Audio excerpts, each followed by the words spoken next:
Good morning all dear students. Previous video में अपन discuss कर रहे थे reflection of light by a plane mirror, और प्लेन मिरर से रिलेटेड अपने कुछ पॉइंट अपने डिस्कस कर लिए थे। दो तीन पॉइंट अपने डिस्कस किए थे। पहला तो मैंने बताया कि प्लेन मिरर में बनने वाली इमेज वर्चुअल होती है, इरेक्ट होती है, same size of object but laterally inverted होती है। लेटरली इन्वर्टेड होने का मतलब इमेज का जो राइट होता है वो ऑब्जेक्ट का लेफ्ट होता है, और इमेज का जो लेफ्ट होता है वो ऑब्जेक्ट का राइट होता है। तीसरा पॉइंट अपन ने बताया कि प्लेन मिरर में जो इमेज और ऑब्जेक्ट होते हैं वो मिरर से सेम डिस्टेंस पर होते हैं। अगला पॉइंट मैंने बताया कि किसी भी ऑब्जेक्ट की कंप्लीट इमेज के लिए जो मिरर की हाइट है वो इमेज की हाइट की कितनी होनी चाहिए, हाफ। और एक पॉइंट अपन ने ये डिस्कस कर लिया था कि अगर कोई ऑब्जेक्ट यू वेलोसिटी से मिरर की ओर मूव करता है तो इमेज भी यू वेलोसिटी से किसकी ओर मूव करती है, मिरर। और move away from the mirror you velocity से, तो इमेज भी कितनी वेलोसिटी से अवे जाती है, यू। बट आपको ये पूछे कि relative velocity of image with respect to object, then अपना आंसर जाएगा कितना, 2u। उसी क्रम में उसी ऑर्डर में अपन अगला पॉइंट डिस्कस करने जा रहे हैं, deviation produced in plane mirror. तो अगला पॉइंट अपन ले रहे हैं, अगला पॉइंट अपन डिस्कस कर रहे हैं, deviation produced in plane mirror. Deviation produced in plane mirror. अब देखो, इसमें अपन दो डेविएशन एंगल के फॉर्मूले डिस्कस करेंगे, एक सिंगल रिफ्लेक्शन में और अगला फॉर्मूला अपन डिस्कस करेंगे डबल रिफ्लेक्शन में। सबसे पहले अपन पढ़ रहे हैं deviation angle produced in single reflection. तो पहला पॉइंट अपन डिस्कस कर रहे हैं किस रिफ्लेक्शन में, सिंगल, और अगला अपन डिस्कस करेंगे डबल रिफ्लेक्शन में। सपोज कीजिए this is the plane mirror, M1 M2 is a plane mirror. ये एक प्लेन मिरर। मिरर से आपको होता है कौन सी फिनोमेना होती है, रिफ्लेक्शन ऑफ लाइट। जब रे ऑफ लाइट एक मीडियम में मूव करते हुए इस प्लेन मिरर की सरफेस पे इंसिडेंट होगी, यहां से ये रिफ्लेक्ट हो जाएगी। ये इंसिडेंट रे, ये रिफ्लेक्टेड रे, तो ये तो हो गई incident ray. Reflection of light की फिनोमेना में जिस रे के अलोंग लाइट रिफ्लेक्ट होती है उसको अपन बोलते हैं रिफ्लेक्टेड रे, और एंगल ऑफ इंसिडेंट पर अपन ड्रॉ कर देते हैं क्या, नॉर्मल। तो ये वाला अपना है नॉर्मल। अब पहले अपन ने डिस्कस कर लिया कि the angle between the incident ray and normal it's called angle of incident. तो this is the angle of incident, और इसको रिप्रेजेंट किया जाता है by I. The angle between the normal and reflected ray is called angle of reflection, और इसको denote करते हैं अपन किससे, आर। अब यहां आपको मैं पूछूं कि डबल रिफ्लेक्शन है कि सिंगल, तो यहां सिंगल रिफ्लेक्शन है, और सिंगल रिफ्लेक्शन में अपन को कौन सा एंगल फाइंड आउट करना है, डेविएशन। डेविएशन एंगल का मतलब ये होता है कि आफ्टर द रिफ्लेक्शन जो रे ऑफ लाइट है वो अपने पाथ से कितने एंगल से पाथ चेंज हो गया, या कितने एंगल से वो डेविएट हो गए। डेविएशन एंगल का मतलब ये भी बोल सकते हैं कि इसके इनिशियल पाथ की डायरेक्शन और लास्ट पाथ की डायरेक्शन के बीच का ये एंगल कौन सा एंगल कहलाता है, डेविएशन। और डेविएशन एंगल को रिप्रेजेंट किया जाता है बाई डेल्टा। अब अपन यहां से लेकर यहां तक का एंगल अपन को फाइंड आउट करना है। तो अपन सब जानते हैं कि एक स्ट्रेट लाइन में बनने वाला एंगल होता है कितने डिग्री का, 180। और अपन को चाहिए यहां से लेकर यहां तक का, तो अपन रिड्यूस कर देंगे किसको, I प्लस आर। तो सिंगल रिफ्लेक्शन में deviation angle delta is equal to 180 degree minus reduce अपन करेंगे किसको, I plus R. From the laws of reflection, from the laws of reflection angle of incident equal to angle of reflection. तो R की जगह अपन I put कर सकते हैं, तो deviation angle delta is equal to 180 degree minus I plus I. तो यहाँ से डेविएशन एंगल निकालने का फॉर्मूला होगा delta is equal to 180 degree minus 2i, और आई की जगह अपन पुट कर सकते हैं क्या, आर। तो ये भी लिख सकते हैं बेटा 180 डिग्री माइनस 2r। तो सिंगल रिफ्लेक्शन में प्लेन मिरर में डेविएशन एंगल फाइंड आउट करने का फॉर्मूला होता है delta is equal to 180 degree minus 2i, या delta is equal to 180 degree minus 2r। I angle of incident है जबकि r एंगल ऑफ रिफ्लेक्शन। ये तो सिंगल रिफ्लेक्शन की बात है। अब डबल रिफ्लेक्शन हालांकि अपने सिलेबस में नहीं है, लेकिन डिस्कस कर लेते हैं। यहां डबल रिफ्लेक्शन होगा। सपोज कीजिए ये प्लेन मिरर M1 और ये plane mirror M2, theta angle पर इंक्लाइंट है। तो दो प्लेन मिरर है M1 और M2 और वो कितने एंगल पर इंक्लाइंट है? थीटा। ये दोनों प्लेन मिरर थीटा एंगल पर इंक्लाइंट है। मिरर की वन सरफेस रिफ्लेक्टिंग और अनदर सरफेस इज पॉलिश्ड। तो ये जो मैं कर रहा हूं ये पॉलिश्ड है। इसका मतलब ये वाली सरफेस रिफ्लेक्टिंग, ये वाली रिफ्लेक्टिंग, इधर से कोई रे ऑफ लाइट आ रही, ये इंसिडेंट रे, यहां इंसिडेंट हुई तो यहां से ये रिफ्लेक्टेड होगी। अब इस M2 मिरर से रिफ्लेक्टेड रे इस M1 मिरर पर कौन सी रे होगी? इंसिडेंट, और यहां से ये वापस रिफ्लेक्ट हो गई। तो अब इस कंडीशन में आपको मैं पूछूं कि सिंगल रिफ्लेक्शन है कि डबल? डबल। एक बार तो जो रिफ्लेक्शन हो रहा है वो किस मिरर से? M2 मिरर के लिए जो रिफ्लेक्टेड रे है वो M1 मिरर के लिए कौन सी रे है? इंसिडेंट, और यहां से वापस रिफ्लेक्ट हो गई। तो इसमें कितनी बार रिफ्लेक्शन हो रहा है? 2 टाइम। और 2 टाइम्स रिफ्लेक्शन होने के कारण इसमें डेविएशन एंगल फाइंड आउट करने का फॉर्मूला होता है delta is equal to 360 degree minus 2 theta. Theta angle between the plane mirror M1 and M2। तो थीटा इन दोनों प्लेन मिरर के बीच का एंगल है। तो यहाँ डेविएशन एंगल फाइंड आउट करने का फॉर्मूला होगा delta is equal to 360 degree minus 2 theta.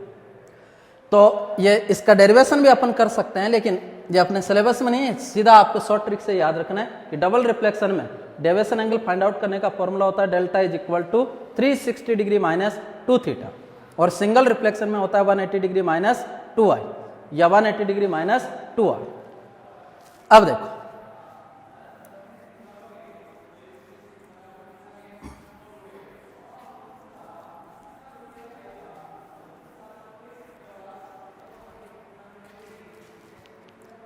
अगला पॉइंट मैं आपको बता रहा हूं, प्लेन मिरर से रिलेटेड ये अगला पॉइंट अपन डिस्कस कर रहे हैं। ये एक प्लेन मिरर है M1 M2, समझना है इसको। ये प्लेन मिरर M1 M2, ये इंसिडेंट रे और this is reflected ray.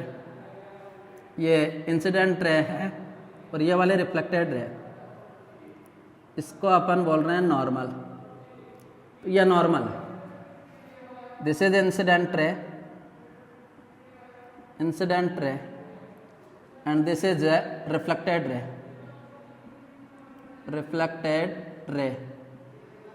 M1 and M2 is plane mirror and this is the normal,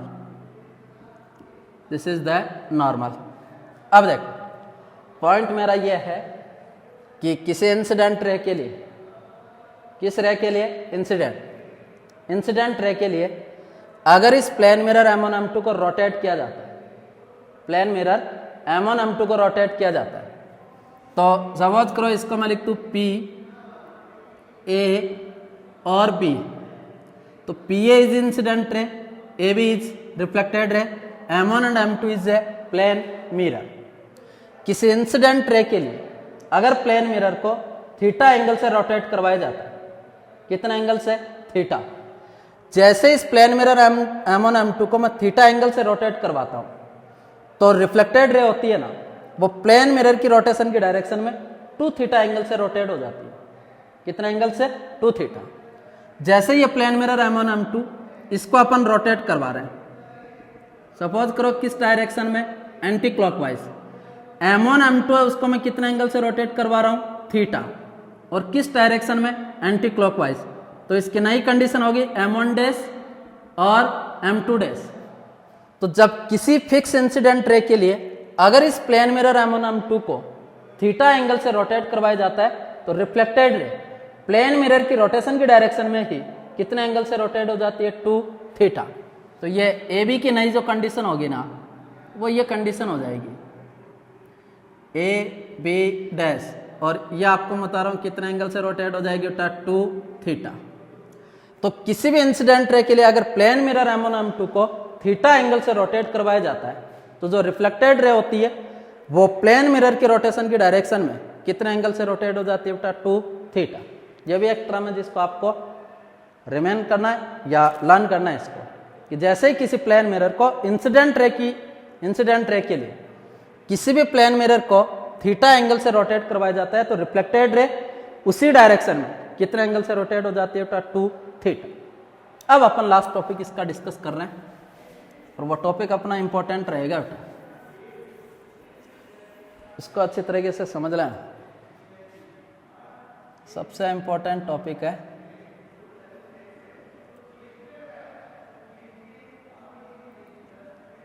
images by two inclined plane mirror.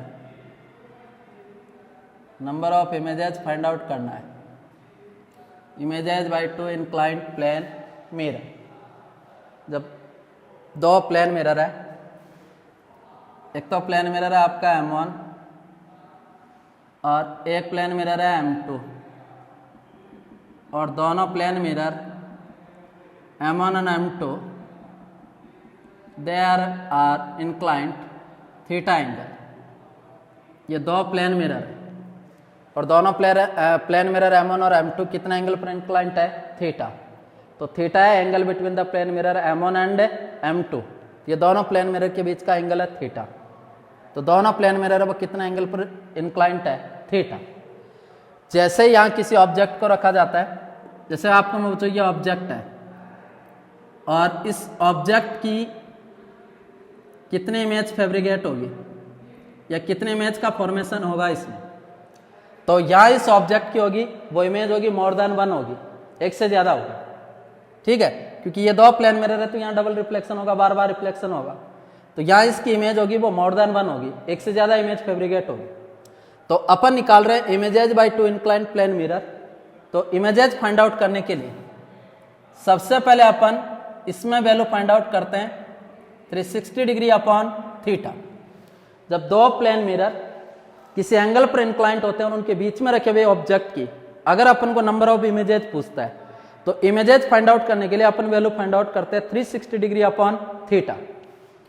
360 degree upon theta की value find out करने पर इसकी दो value possible हो सकती है, या तो इसकी वैल्यू आएगी इवन इंटेजर, इसकी वैल्यू आएगी कैसे इंटेजर? इवन, या इसकी जो वैल्यू आएगी वो कैसे इंटेजर आएगी? ऑड। तो इवन इंटेजर या ऑड इंटेजर, इसकी दो वैल्यू पॉसिबल होगी। तो जैसे अपन 360 डिग्री अपन थीटा की वैल्यू फाइंड आउट करते हैं तो इसमें number of images find out करने के लिए मैंने आपको बताया कि सबसे पहले अपन वैल्यू फाइंड आउट करते हैं 360 डिग्री अपॉन थीटा। इस 360 डिग्री अपॉन थीटा की वैल्यू दो हो सकती है, या तो 360 डिग्री अपॉन थीटा की वैल्यू आएगी इवन इंटेजर या इसकी वैल्यू आएगी कैसे इंटेजर? ऑड। तो case first if 360 degree upon theta की वैल्यू कैसे इंटेजर है? इवन इंटेजर है। तो 360 डिग्री अपॉन थीटा की वैल्यू इवन इंटेजर होने पर number of images find out करने का फॉर्मूला होगा 360 degree upon theta minus 1। 360 degree upon theta minus 1। तो जैसे अपन 360 डिग्री अपॉन थीटा की वैल्यू फाइंड आउट करते हैं और यदि 360 डिग्री अपॉन थीटा की वैल्यू आपको बता रहा हूं कैसा इंटेजर है? इवन इंटेजर होने पर नंबर ऑफ इमेजेस होगी 360 degree upon theta minus 1। For example आपको बता रहा हूं एक तो ये plane mirror M1, another plane mirror M2, M1 and M2। तो ये दो प्लेन मिरर है, एक तो M1 और दूसरा plane mirror M2। They are inclined to 90 degree each other, दोनों परपेंडिकुलर एक दूसरे। या मैंने किसी ऑब्जेक्ट को रखा और आपको पूछूं कि इस ऑब्जेक्ट की कितनी इमेज फैब्रिकेट होगी, तो इसकी वैल्यू फाइंड आउट करने के लिए अपन सबसे पहले वैल्यू फाइंड आउट करेंगे 360 degree upon theta. What is the theta? Theta is the angle between the plane mirror M1 and M2। तो यहाँ प्लेन मिरर M1 और M2 है, वो कितने एंगल पर इंक्लाइंट है? 90। तो जैसे इसकी वैल्यू फाइंड आउट करते हैं तो 360 डिग्री अपॉन 90 और इसकी वैल्यू आएगी वो कितनी? 4 इज ए इवन इंटेजर। तो इस ऑब्जेक्ट की कितनी इमेज बनेगी? तो इमेज फाइंड आउट करने के लिए फॉर्मूला होगा नंबर ऑफ इमेजेस, और नंबर ऑफ इमेजेस का फॉर्मूला होगा 360 डिग्री अपॉन थीटा -1। तो यहाँ 360 डिग्री अपॉन थीटा की जगह 90 डिग्री -1, 4 - 1 इज इक्वल टू 3। बताओ इस ऑब्जेक्ट की कितनी इमेज फैब्रिकेट होगी? बेटा 3। तो जैसे अपन number of images find out करते हैं और यदि 360 डिग्री अपॉन थीटा की वैल्यू इवन इंटेजर होती है तो number of images find out करने का फॉर्मूला होगा 360 डिग्री थीटा अपॉन थीटा -1। तो बताओ इस ऑब्जेक्ट की कितनी इमेज फैब्रिकेट होगी? बेटा 3। केस सेकंड अनदर केस अपन ये ले रहे हैं, if 360 degree upon theta is equal to odd integer. कैसा इंटेजर है? ऑड। तो यदि 360 डिग्री अपॉन थीटा की वैल्यू ऑड इंटेजर है तो देयर आर टू पॉसिबिलिटीज। यहां 2 पॉसिबिलिटीज होगी। पहली पॉसिबिलिटीज होगी when object is at symmetrically. इसमें 2 कंडीशन दे सकता है, when object is at symmetrically. और दूसरी पॉसिबिलिटी हो सकती है when object is at non symmetrically या एसिमेट्रिकली। नॉन सिमेट्रिकली या एसिमेट्रिकली। तो 360 डिग्री अपॉन थीटा की वैल्यू इवन इंटेजर है, तो number of images find out करने का फॉर्मूला आपको सीधा अप्लाई करना है 360 डिग्री थीटा -1। अब यदि 360 डिग्री अपॉन थीटा की वैल्यू ऑड इंटेजर है तो वहां 2 पॉसिबिलिटीज हो सकती है क्वेश्चन में। एक तो ये दे सकता है क्वेश्चन में कि when object is at symmetrically और when object is at asymmetrically या नॉन सिमेट्रिकली। अब सिमेट्रिकली का मतलब क्या होता है कि सिमेट्रिकली का मतलब ये होता है कि ये एक प्लेन मिरर और ये एक another plane mirror M1 and M2, और ये दोनों प्लेन मिरर सपोज करो कितने एंगल पर इंक्लाइंट है? थीटा एंगल पर इंक्लाइंट है, और ऑब्जेक्ट है वो ये ऑब्जेक्ट है, और यहां जो ऑब्जेक्ट है ना, ऑब्जेक्ट है वो सिमेट्रिकली है। सिमेट्रिकली का मतलब ये एंगल और ये एंगल सेम होगा, ये θ/2 और ये भी θ/2।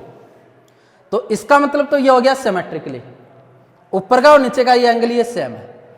इस कंडीशन में number of images find out करने का फॉर्मूला होगा बेटा 360 डिग्री अपॉन थीटा -1। याद रखना इसको, वही होगा जो इवन इंटेजर वाला। लेकिन कंडीशन है कि जब ऑब्जेक्ट है वो कैसा है? सिमेट्रिकली। ऑब्जेक्ट कैसा है? सिमेट्रिकली। अब देखो, जब ऑब्जेक्ट एसिमेट्रिकली है, एसिमेट्रिकली का मतलब ये होता है ये प्लेन मिरर M1 और ये प्लेन मिरर M2 इस तरीके से है, और ऑब्जेक्ट है वो यहां रखा गया है, ये ऑब्जेक्ट है। इसका मतलब ये एंगल और ये एंगल सेम नहीं है, alpha and beta, but alpha is not equal to beta. It means object is non symmetrically. और जब ऑब्जेक्ट नॉन सिमेट्रिकली होता है तब number of images find out करने का फॉर्मूला डायरेक्ट होगा बेटा 360 डिग्री अपॉन थीटा। अब कई बार क्वेश्चन होगा उसमें अपन को क्लेरिफाई नहीं करेगा, उसमें यह नहीं दिया हुआ होगा कि सिमेट्रिकली है कि नॉन सिमेट्रिकली है। उस कंडीशन में आपको कंसीडर करना है कि ऑब्जेक्ट इज नॉट सिमेट्रिकली, तो आपको डायरेक्ट फॉर्मूला लगाना होता है 360 डिग्री अपॉन थीटा। और अगर ऑब्जेक्ट सिमेट्रिकली है तब अपन को फॉर्मूला लगाना 360 डिग्री अपॉन थीटा -1। ये कंडीशन अपनी। तो जैसे अपन को इमेजेस पूछता है, ठीक है, तो अगर इसमें 360 डिग्री अपॉन थीटा की वैल्यू इवन इंटेजर आएगी तो number of images find out करने का फॉर्मूला 360 डिग्री थीटा माइनस 1। और यदि 360 डिग्री अपॉन थीटा की वैल्यू ऑड इंटेजर है तब दो पॉसिबिलिटीज है। जब ऑब्जेक्ट सिमेट्रिकली है तब तो number of images find out करने का फॉर्मूला होगा 360 डिग्री अपॉन थीटा माइनस 1। और अगर नॉन सिमेट्रिकली है तब फॉर्मूला होगा 360 डिग्री अपॉन थीटा। देखना है इसको।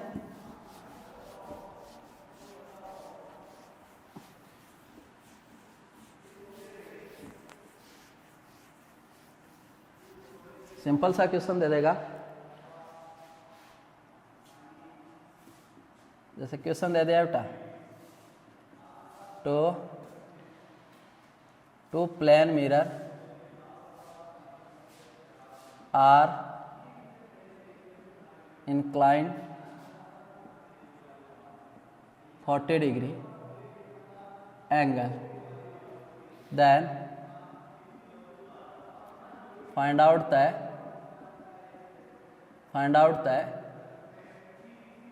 images of object when number 1 object is at symmetrically, number 2 when object is at non-symmetrically।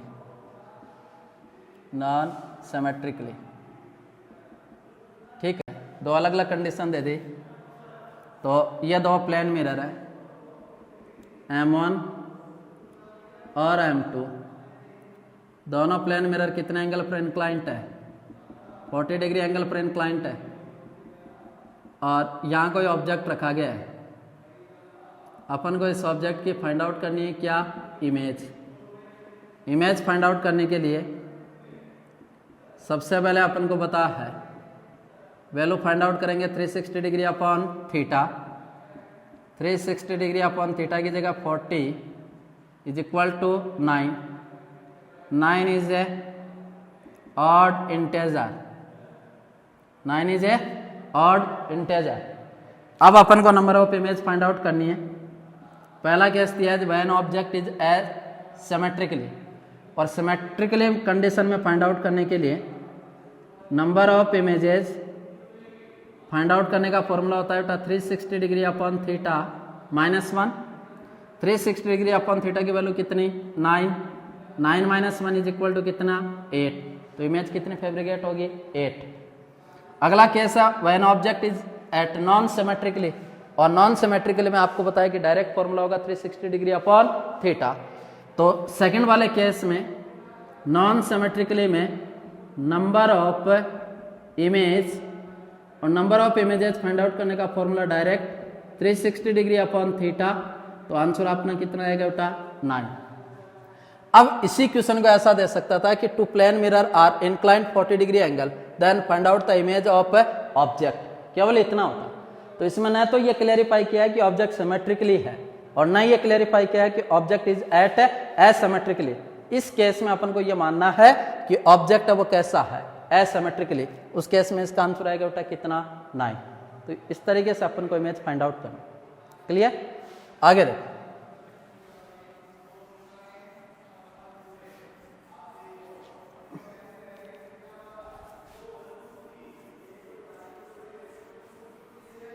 और मैं कुछ क्वेश्चन दे देता हूं आपको। देखो, जैसे ये दे दो, एक तो ये प्लेन मिरर है और एक ये प्लेन मिरर है। M1 and M2 are two plane mirror, और इस तरीके से है ये plane mirror M1 and M2, और यहाँ एक ऑब्जेक्ट रखा गया है। बताओ इस ऑब्जेक्ट की कितनी इमेज फैब्रिकेट होगी? तो आपको बताया कि plane mirror M1 and M2 are parallel to each other. दोनों प्लेन मिरर है वो एक दूसरे के कैसे हैं? Parallel.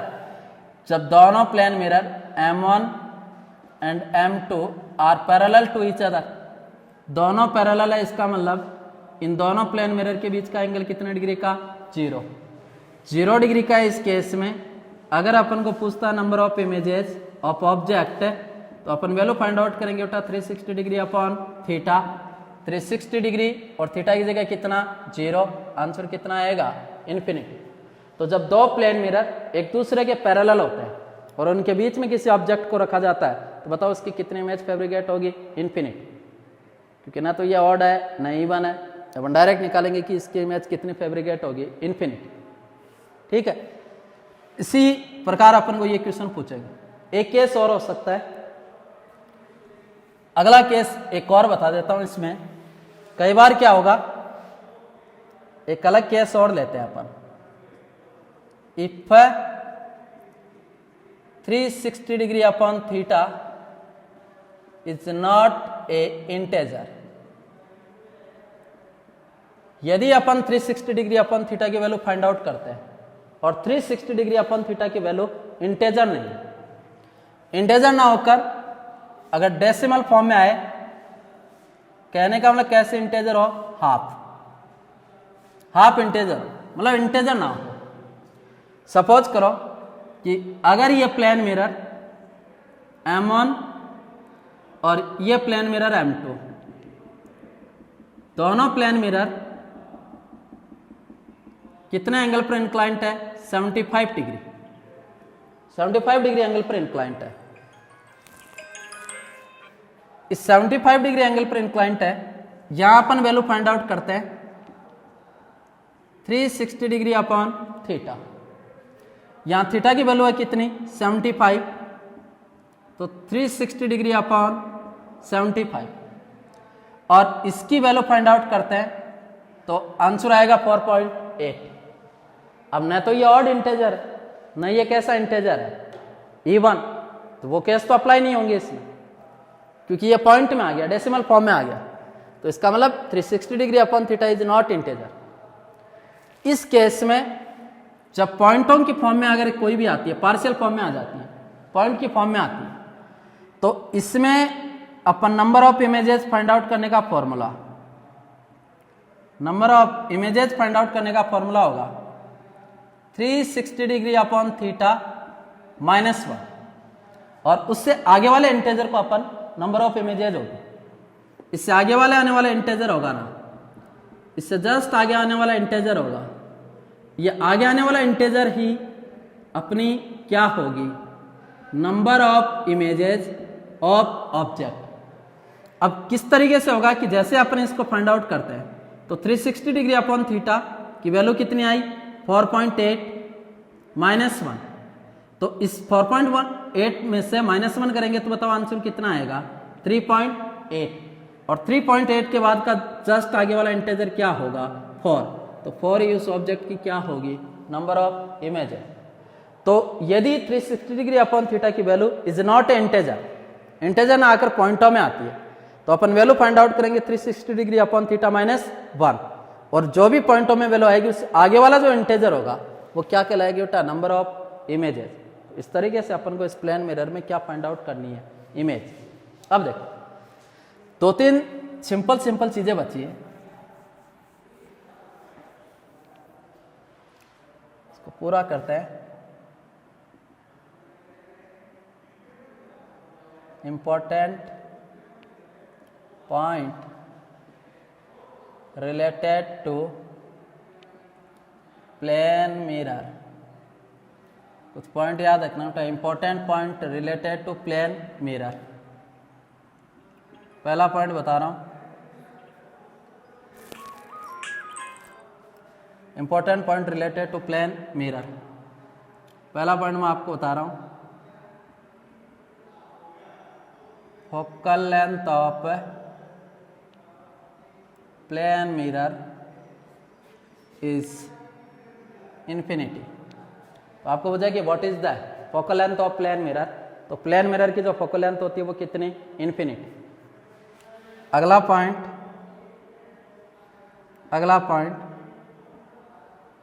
Power of plane mirror is 0। Power of plane mirror is 0। क्योंकि जो पावर होती है वो फोकल लेंथ। तो अपन important point related to plane mirror, तो पहला पॉइंट मैंने बोला कि focal length of the plane mirror is infinity, power of plane mirror is 0। 0 क्यों होगी? क्योंकि पावर होती है वो फोकल लेंथ के रेसिप्रोकल के इक्विवेलेंट होती है, P is equal to 1/f। Plane mirror की फोकल लेंथ कितनी? इन्फिनिटी, तो पावर कितनी होगी? 0। पावर 0 होने का मतलब ये होता है कि plane mirror ray of light को आफ्टर रिफ्लेक्शन न तो कन्वर्ज करेगा न क्या करेगा, डाइवर्ज। तो इसकी जो पावर होती है ना वो कितनी होती है? 0। तीसरा इंपॉर्टेंट पॉइंट निकालना है, linear magnification, linear magnification of plane mirror, of plane mirror is +1। ये 3 इंपॉर्टेंट पॉइंट याद रखना है कि प्लेन मिरर की फोकल लेंथ कितनी होती है? इन्फिनिटी, तो focal length of the plane mirror is infinity. अगला पॉइंट आपको कंसीडर करना है कि power of the plane mirror is 0, और अगला पॉइंट मैंने बताया कि linear magnification of plane mirror is +1। अब इसका +1 क्यों होगा? देखो, लीनियर मैग्निफिकेशन का मतलब क्या होता है? लीनियर मैग्निफिकेशन और linear magnification is equal to होता है height of image upon height of object, height of object. इसको डिनोट किया जाता है by small m is equal to I upon O, I upon O। I क्या है? Size of image, O क्या है? Size of object. अब plane mirror का पहला पॉइंट, जब image formation in plane mirror में अपन ने बताया कि प्लेन मिरर बनने वाली इमेज होती है वो virtual, erect, same size of object. कहने का इसमें इमेज की साइज वही होती है तो किसकी साइज होती है? ऑब्जेक्ट। तो इमेज और ऑब्जेक्ट सेम होगा क्योंकि प्लेन मिरर में बनने वाला इमेज सेम साइज का होता है, किसके? ऑब्जेक्ट। तो the size of image is equal to size of object. It means I equal है किसके? O के। It means M is equal to कितना? 1। अब 1 तो ये हो गया कि इसमें इमेज होती है वो सेम साइज की होती है, किसके? ऑब्जेक्ट। प्लस क्यों आया? प्लस क्यों आया? तो लीनियर मैग्निफिकेशन इमेज 2 टाइप की होती है, एक तो वर्चुअल और another is real. Virtual image के लिए लीनियर मैग्निफिकेशन कैसा होता है? पॉजिटिव, और रियल इमेज के लिए लीनियर मैग्निफिकेशन कैसा होता है? नेगेटिव। अब प्लेन मिरर में बनने वाली इमेज होती है वो अपन सबको पता है कैसे? वर्चुअल, और वर्चुअल इमेज के लिए यहां सिंबल आएगा किसका? प्लस, और 1 होगा तो इसके लिए linear magnification of plane mirror is +1, क्योंकि इसमें जो इमेज होती है वो ऑब्जेक्ट की साइज की होती है। और प्लस क्यों होगा? क्योंकि इसमें फैब्रिकेट होने वाली इमेज होती है वो कैसी होती है? वर्चुअल, और वर्चुअल इमेज के लिए लीनियर मैग्निफिकेशन होता है वो पॉजिटिव। ये अपना प्लेन मिरर था। कल की क्लास में अपन डिस्कस करेंगे स्फेरिकल मिरर। Thank you.